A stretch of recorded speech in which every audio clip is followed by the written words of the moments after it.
I'm going to explain why I never recommend to anybody that they call themselves a coach or a consultant or a CMO or any other type of phrase or language that you cannot own.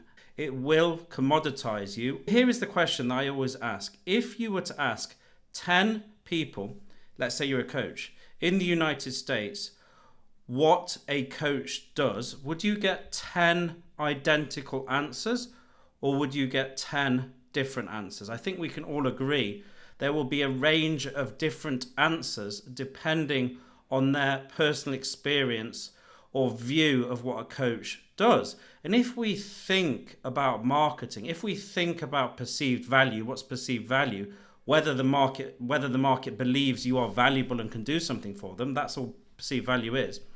We need to shape it so it's specific and compelling. A message cannot be compelling unless it's specific.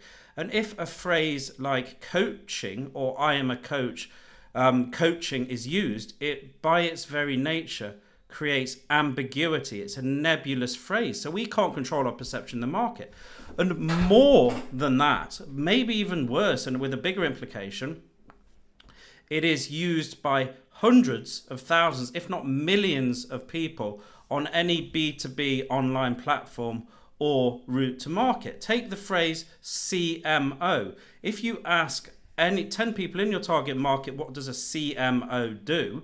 They're going to give a range of different answers depending on the last CMO they hired, and they may or may not have good things to say about a CMO or not, depending on their experience. And again, it's commoditizing. It seems to be something that lots of people are doing, but you do not want to position yourself around such a commoditized phrase. So what do you do instead? How do you create a positioning statement or a positioning concept that allows your market to perceive you as valuable, have some curiosity, and create that environment when they want to know more?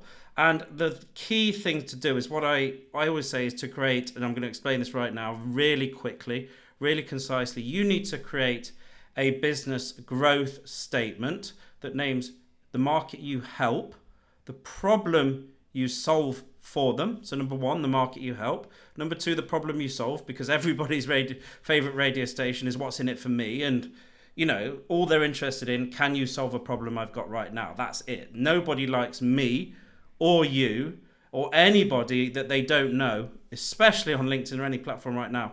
Nobody likes us enough to give us the time, focus, and energy if it's not going to help them. So they need to know immediately it's for them. So you need to know how your market self-identifies.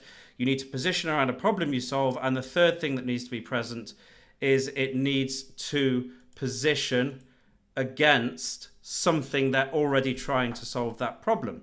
So let me just explain. I help, in my case, let me just go through in my case.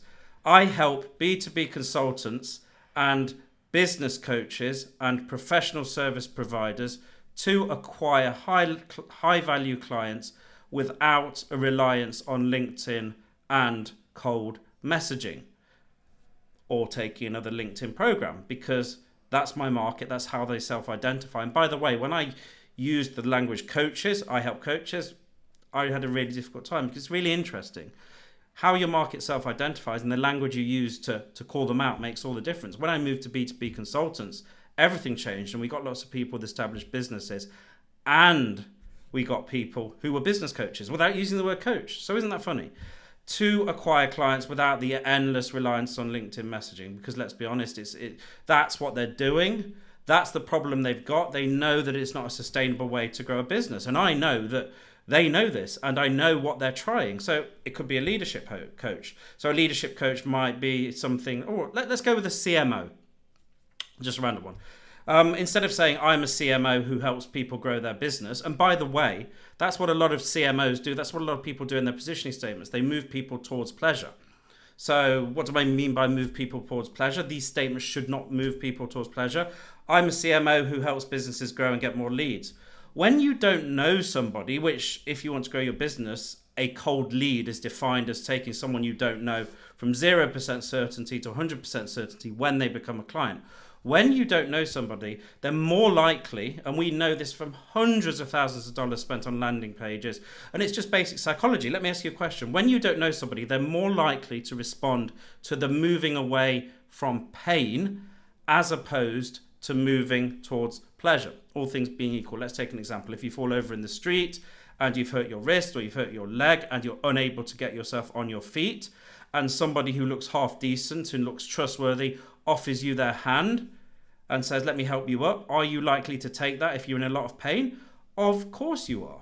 You're absolutely guaranteed, you're almost guaranteed to do that. But whereas if you're walking down the street and going about your business and somebody tries to offer you $100, hey, I just want to give you $100, you're like, whoa, what's going on here? You're immediately going to be suspicious. And that's why we have to move away from pain as opposed to moving towards pleasure by mentioning the things that they are trying to do now, referencing the activities we know they're undertaking that are frustrating them and causing them pain. So back to the CMO example. If you're a CMO, it could be, I help small and medium businesses to generate more revenue without hiring more expensive talent and hiring another leadership coach. Immediately, we've spoken about the market, SMB. You might go more tech SMB. You might go tech SMB. I help tech SMB or high growth tech companies to generate more revenue without hiring more expensive talent or another leadership coach. We're covering the market. We're covering the problem they have and where they want to get to. Generate more revenue. There's multiple ways to do it, but make sure that you are not just saying, I'm a CMO, I'm a CFO, I'm a coach or consultant, because it is the cardinal sin of marketing. It's all about you. If I was to say, I am a CMO, that's about me. No one cares about me. No one cares if I've got a PhD. PhD, no D. Nobody cares. So that's all I wanted to share today. I hope everyone has a wonderful day. And if you do want help with your positioning, we do positioning audits. We can help you craft this statement. There'll be a link somewhere, depending on when you're watching it. Get in contact. Have a wonderful day. All right. Bye-bye.